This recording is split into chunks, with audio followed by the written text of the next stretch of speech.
Jésus, tu es bon. Jésus, tu es bon. Jésus, tu es bon pour moi. Alléluia, Jésus, tu es bon. Jésus, tu es bon. Jésus, tu es bon pour moi. Jésus, tu es bon. Jésus, tu es bon. Jésus, tu es bon pour moi. Jésus, tu es bon. Jésus, tu es bon. Jésus, tu es bon pour moi. Jésus-Christ, tu es le roi des rois, le Seigneur des seigneurs.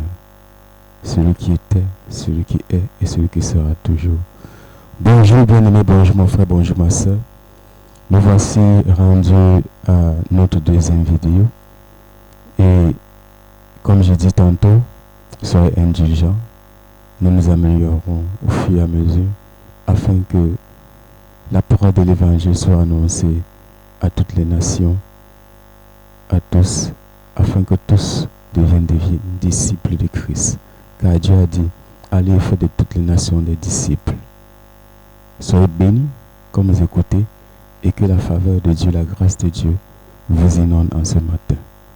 Ce matin, nous allons lire un texte tiré de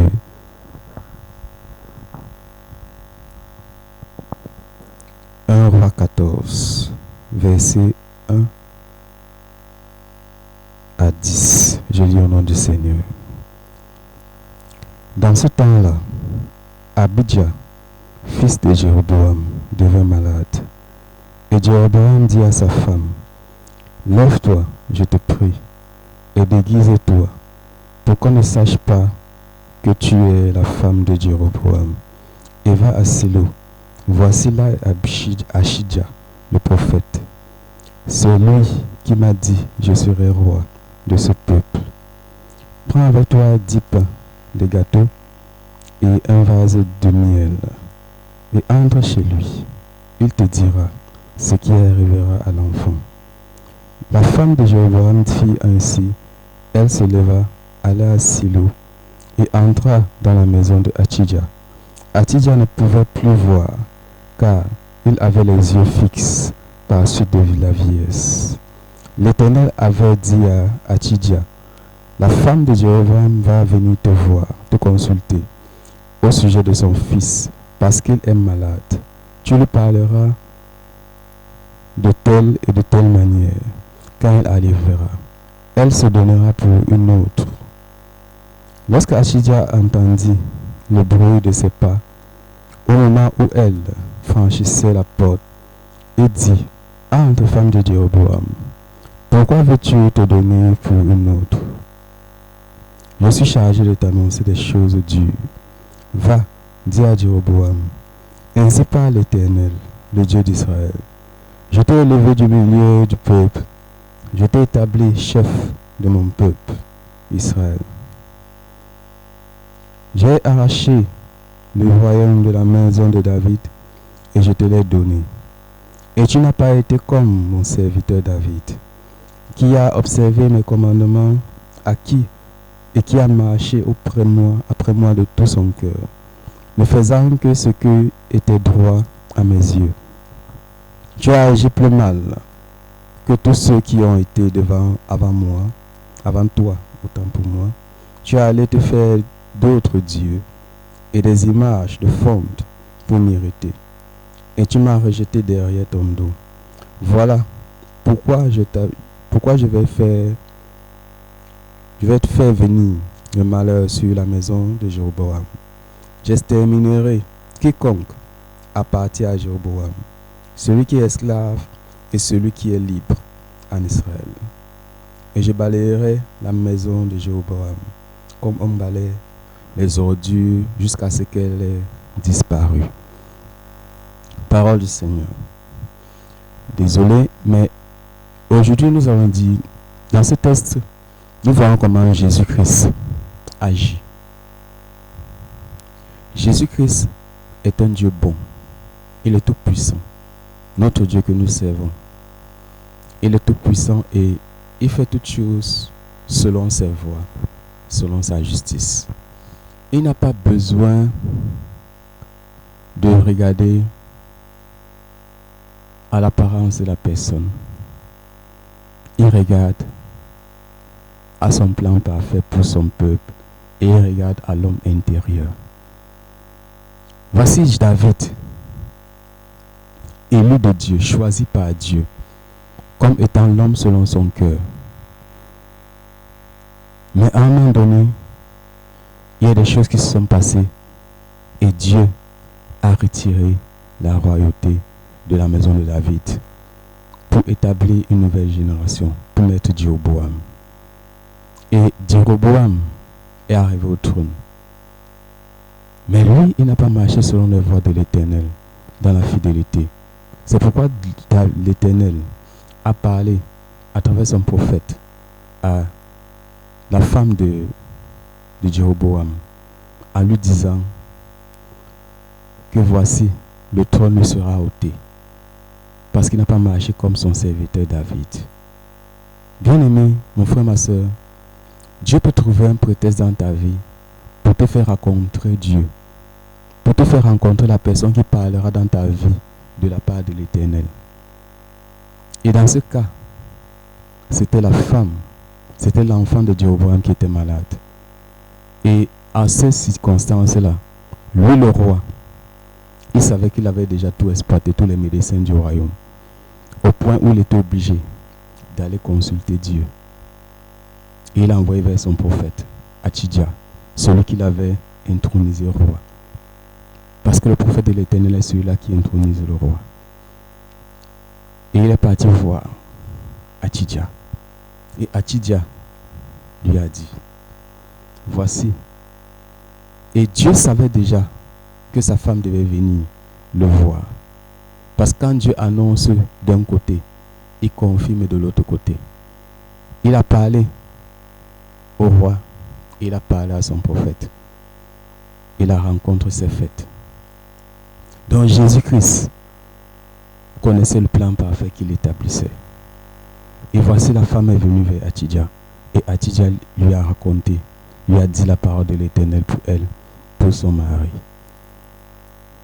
Achidja lui a dit, quelque chose de triste arrivera. Et cette chose sera la perte du trône, la perte du royaume.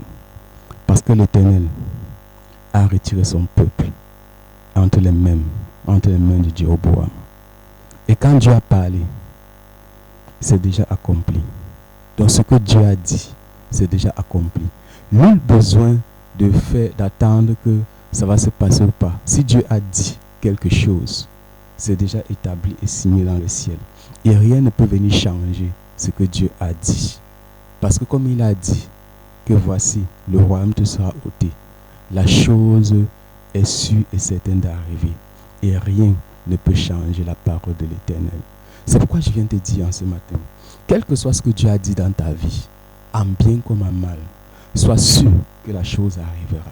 Et personne ne pourra changer cela dans ta vie. Personne ne pourra empêcher la gloire de Dieu de se manifester dans ta vie. Personne ne pourra empêcher le plan parfait que Dieu a formé pour ta vie.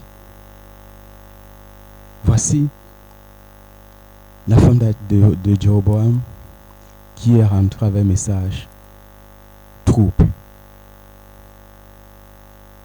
Mais elle savait, et Jéroboam savait, que voici, c'était le début de sa fin. Pourquoi?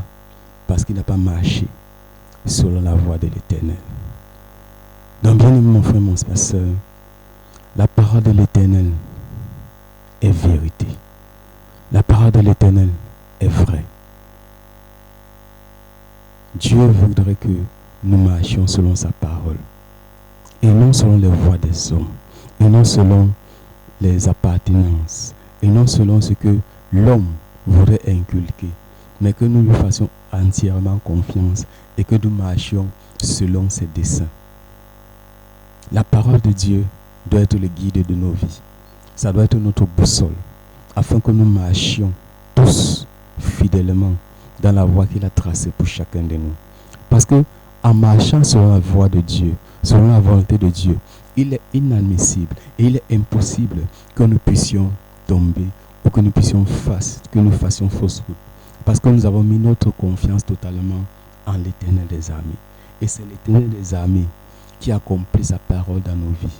Parce qu'il est un Dieu juste. Quand tu marches avec fidélité avec l'Éternel, sois sûr qu'au moment convenable, il te donnera sa récompense. Il te donnera sa récompense. Et Jéroboam a eu sa récompense. Il a eu la royauté. Mais, à un moment donné, Dieu est venu retirer la royauté à cause de ses propres agissements. C'est pourquoi Dieu dit dans sa parole, tu perdras par ta propre faute ton héritage. Donc bien aimé, mon frère, ma soeur, ce que Dieu a prédestiné pour toi, tu peux obtenir cela et demain le perdre. Pourquoi? Par ton comportement. Ne te détourne jamais de Dieu. Quoi que ce soit que Dieu veut faire dans ta vie de brillant, fais-le, mais reste toujours dans la présence de Dieu. Si tu t'en éloignes, alors là, Dieu viendra retrancher ce qu'il t'a donné. Parce qu'il dit, à celui qui a, on ajoutera.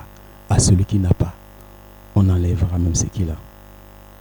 Donc, en t'éloignant de Dieu, alors là, sois sûr que ce qu'il a déjà commencé à faire dans ta vie, cela peut partir. Et quand Dieu a écrit, a dit, elle s'accomplit parce que sa parole est esprit et vie. Sa parole ne tombe jamais à terre. Ce qu'il a dit se manifeste. Comme il a parlé, la chose vient à l'existence. Parce que Dieu, il n'est pas là pour juger selon les comportements, les événements, les apparences des hommes. Comme il a dit, c'est ce qui vient dans ta vie. Parce qu'il est souverain, parce qu'il est tout-puissant. C'est lui qui accomplit toutes choses. Et il n'a pas besoin de ton propre bon vouloir. Ce qu'il a dit, c'est ce qui s'accomplit dans ta vie. Donc mon frère, ma soeur, reste fidèle à Dieu. Et comme tu es fidèle à Dieu, sa volonté pour toi s'accomplira. Et rien ne viendra changer. Si c'est un projet de bonheur qu'il a prévu pour toi, qu'il a écrit pour toi, cela viendra à l'existence. Mais si c'est un projet de malheur aussi, mon frère, ma soeur, cela arrivera. Donc tourne-toi vers l'Éternel en toutes circonstances, afin que Dieu accomplisse ses projets de bonheur pour toi. Parce que même si c'est un projet de malheur, tu peux toujours te tourner vers l'Éternel et il changera. Parce que ce qu'il a fait hier, il peut encore le faire aujourd'hui. Tourne-toi vers l'Éternel et il changera les décrets qu'il a pour ta vie. Ce sont les décrets de malheur. Mais ce sont les décrets de bonheur. Sois sûr et certain que comme tu continues de marcher avec Dieu, alors là, la chose arrivera. Et rien ni personne ne pourra empêcher la chose d'arriver. Parce qu'il est tout puissant, parce qu'il est majesté. Et rien ne pourra empêcher la gloire de Dieu. Donc, bien aimé mon frère, ma soeur, quelle que soit la responsabilité que Dieu te donne, aussi petite soit-elle, fais cette responsabilité avec joie et obéissance. Parce que c'est derrière cette responsabilité que Dieu ajoutera encore. Parce qu'à celui qui a, on ajoute.